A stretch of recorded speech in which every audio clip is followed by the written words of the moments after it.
Olá, saudações alunos da terceira série. Bom, nessa nossa primeira videoaula, nós vamos tratar de um assunto que não chegamos a ver ainda da primeira unidade. Nesse caso é o arcadismo, certo? Então nós vamos ver hoje o assunto que ficou faltando da primeira unidade, arcadismo. Bom, o arcadismo foi o movimento literário que surge logo em seguida ao barroco, né? Nós já estamos perfeitamente familiarizados com o barroco, e o movimento Arcade ele vai surgir em 1690, quando na Itália são fundadas as primeiras Arcádias. Essas Arcádias foram círculos de poetas em que os autores se reuniam para ler um para o outro suas produções, né? E nós vamos perceber que esses poemas Árcades vão trazer características muito diferentes daquelas que nós vimos no período barroco, né? A primeira diferença que a gente vai observar é que a poesia Árcade se caracterizava pela busca do natural, do simples e pela adoção de esquemas rítmicos mais graciosos. Vocês devem se lembrar que no barroco os autores tendiam a perceber tudo aquilo que dizia respeito ao natural, ou seja, por exemplo, ao prazer, como pecado. Na poesia Árcade, a gente vai perceber que os autores vão compreender tudo aquilo que diz respeito ao homem como algo natural, portanto, como algo bom. E aqui nós encontramos o primeiro contraponto com o barroco. Né? Outro aspecto também diferente é no que diz respeito ao uso da linguagem. Vocês devem se lembrar que no barroco os autores geralmente utilizavam construções sintáticas bem complexas, como por exemplo o hipérbato, as hipérboles, e também o uso de palavras mais rebuscadas, mais difíceis, o que tornava os textos mais complicados de serem compreendidos. No caso da poesia Árcade, a gente vai perceber que os autores vão lançar mão de um uso de uma linguagem muito mais transparente, muito mais objetiva, muito mais clara.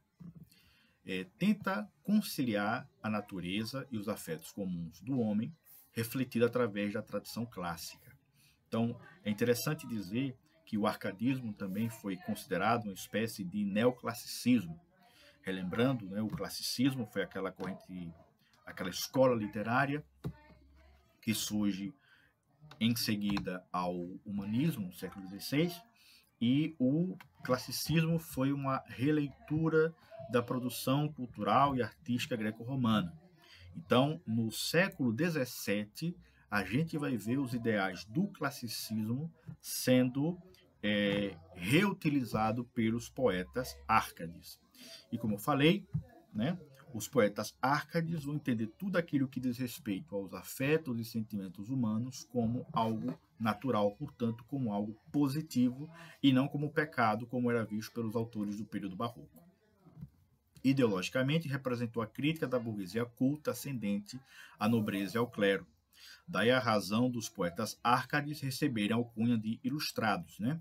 Lembrando, século XVII, nós estamos falando do período do iluminismo, onde surgiram novas ideias, como, por exemplo, ideias de independência, ideias de republicanismo, né? Os autores Árcades vão ser profundamente influenciados por esses autores, por essas ideias. E é interessante notar que esses poetas não pertenciam à nobreza, mas eles pertenciam à classe burguesa.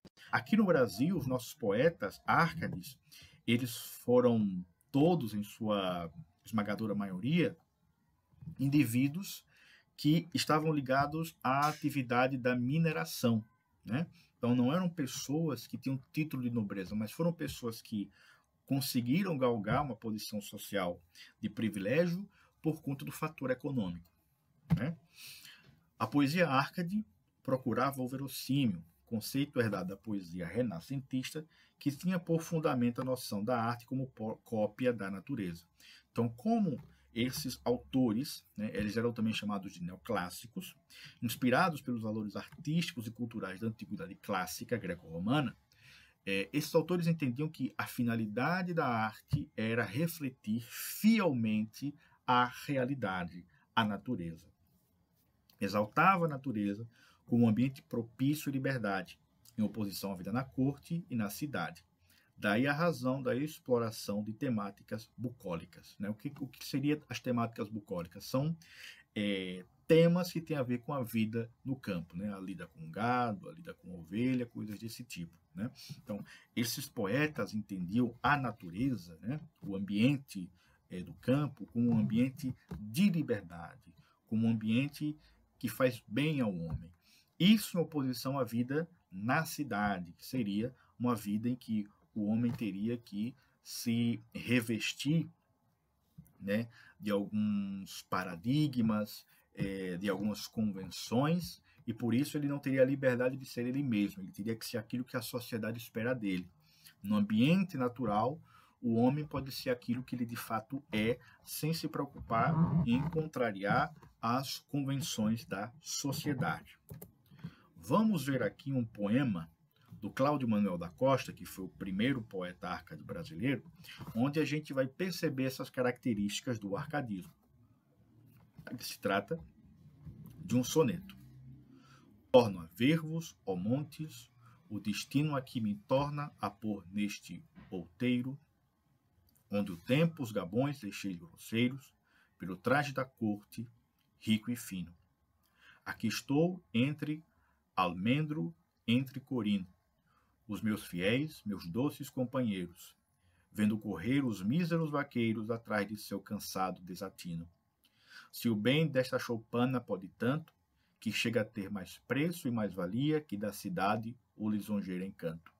Aqui descanse a louca fantasia, e o que até agora se torna um pranto, se converte em afetos de alegria. Observando primeiramente os aspectos formais, a gente percebe que esse poema, esse soneto, Arcade, possui um trato da linguagem muito mais claro, muito mais objetivo, muito mais transparente. É muito mais fácil a gente entender esse poema do que, por exemplo, um poema do Gregório de Matos, que foi do período barroco. A gente observa também o tratamento da temática bucólica. A gente vê que o poeta aqui fala de um monte, fala do campo, fala do Chopin, ou seja, ele ambienta o seu poema no contexto do campo, no contexto bucólico. E veja que aqui ele faz uma comparação entre a vida no campo e a vida na corte. E veja que ele valoriza essa vida no campo. Né? Ele diz que não trocaria os seus trajes grosseiros, as suas condições de vida grosseiras, que o rico e fino traje da corte. Então aqui ele faz esse contraponto entre a vida no campo e a vida na corte, entendendo a vida na corte como uma vida de restrição da liberdade e a vida no campo como uma vida onde ele pode ser quem de fato ele é, ou seja, viver suas fantasias.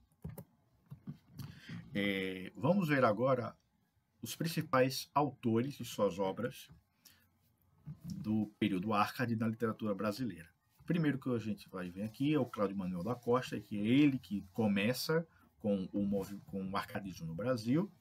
Ele foi filho de portugueses ligados à mineração, estudou com os jesuítas no Rio de Janeiro e cursou direito em Coimbra. Voltando para a Vila Rica, aí exerce a advocacia e geriu os bens fundiários que herdou. Era ardente pombalino e certamente foi lateral ao seu papel na Inconfidência. Preso e interrogado uma só vez, foi encontrado morto no cárcere, o que se atribui a suicídio. Um aspecto que a gente vai ver comum entre os poetas, entre a biografia dos poetas arcades, é que praticamente todos eles participaram da Inconfidência Mineira, que foi aquela reação dos mineradores, né, à cobrança dos altos impostos da coroa portuguesa. Então, muitos dos autores arcades se envolveram no movimento da Inconfidência. Quando aqui se fala que ele foi um ardente pombalino, se refere aqui que ele foi a favor das ações do Marquês de Pombal aqui no Brasil. Entre essas ações, a expulsão dos jesuítas. E do Cláudio Manuel da Costa, nós só temos conhecimento de uma obra, que são suas obras poéticas. Foi a única obra que nós temos desse autor, e é essa obra que dá início arcadismo no Brasil. Outro autor importante foi o Basílio da Gama, né? Era estudante jesuíta quando o decreto da expulsão dos padres o atingiu. Viaja então para a Itália e Portugal, onde logra obter a proteção do Marquês de Pombal. A redação do Uruguai confirma sua subserviência ao déspota ilustrado. Né? O que seria o déspota ilustrado? São aquelas pessoas que naquele momento tinham um grande poder, mas que também tinham uma certa cultura intelectual. Né? Então, Basílio da Gama, ele foi também um autor desse período, e ele escreveu o poemeto épico O Uruguai. O Uruguai é como se fosse um épico, só que é um épico bem curtinho, onde ele vai contar a expedição do Marquês de Pombal na sua tentativa de expulsar os jesuítas de uma tribo, né? Como o Basílio da Gama, ele era uma pessoa que apoiava as ações do Marquês de Pombal, ele foi acolhido pelo Marquês de Pombal, a gente vai ver no Uruguai os jesuítas sendo descritos de forma negativa, e o Marquês de Pombal aparece como um herói que vai libertar os índios dos jesuítas. Outro autor importante também nesse período é o Frei de Santa Rita Durão, né? Ele estudou com jesuítas no Rio de Janeiro e doutorou-se em filosofia e teologia em Coimbra. Passou-se para a ordem de Santo Antônio, mas desavenças fazem-no fugir para a Itália, voltando para Portugal. Ocupa uma cátedra de teologia, mas sua principal atividade é a redação do Caramuru. O Caramuru também é, como o Uruguai, um poemeto épico. E nesse poemeto, o Frei de Santa Rita Durão vai nos contar a história do Diogo Álvares. Diogo Álvares ele foi um português responsável por,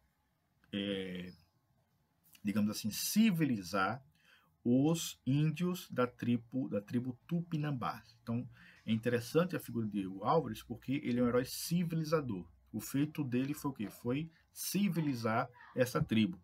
E dessa tribo ele recebe o nome de Caramuru, que significa filho do trovão.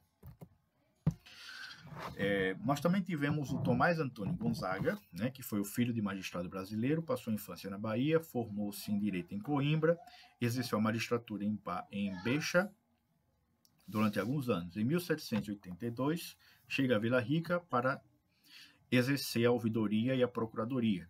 Cedo começa suas desavenças com as autoridades locais e também o seu idílio com a adolescente Maria Joaquina Doroteia. Né? Então, o Tomás Antônio Gonzaga, ele também foi um autor desse período. Observe que todos esses autores, nenhum deles pertenceram à nobreza, todos eles foram pessoas que tiveram uma formação liberal, ou seja, estudaram e depois administraram o que eles receberam de herança de suas famílias. Né? E no caso do Tomás Antônio Gonzaga, ele foi mais conhecido por ter escrito a coletânea de poema Marília de Liceu. Marília de Liceu é um conjunto de poemas dedicados a Maria Joaquina Doroteia, né, que era uma jovem de 15 anos de idade que Tomás Antônio Gonzaga havia prometido se casar com ela. Na época, Tomás Antônio Gonzaga tinha 40 anos. Só que, por conta do seu envolvimento com a Inconfidência Mineira, o Tomás Antônio Gonzaga ele foi deportado e passou a viver no Moçambique. Né? Por conta dessa situação, ele não pôde concretizar a sua relação com a Maria Joaquina Doroteia. Então, em Moçambique, é lá que ele vai produzir esse poema em dedicação a ela, chamado Marília de Liceu. O detalhe importante é que a história nos conta que Maria Joaquina Doroteia nunca se casou, ela viveu eternamente apaixonada pelo Tomás Antônio Gonzaga, porém, o Tomás Antônio Gonzaga, estando em Moçambique, se casa com uma outra mulher. Então, pessoal, esse é o assunto sobre o arcadismo, é o último assunto do primeiro bimestre. Se vocês tiverem qualquer dúvida, nós vamos tirá-la nas monitorias, certo? E eu agradeço a participação de vocês e até a próxima.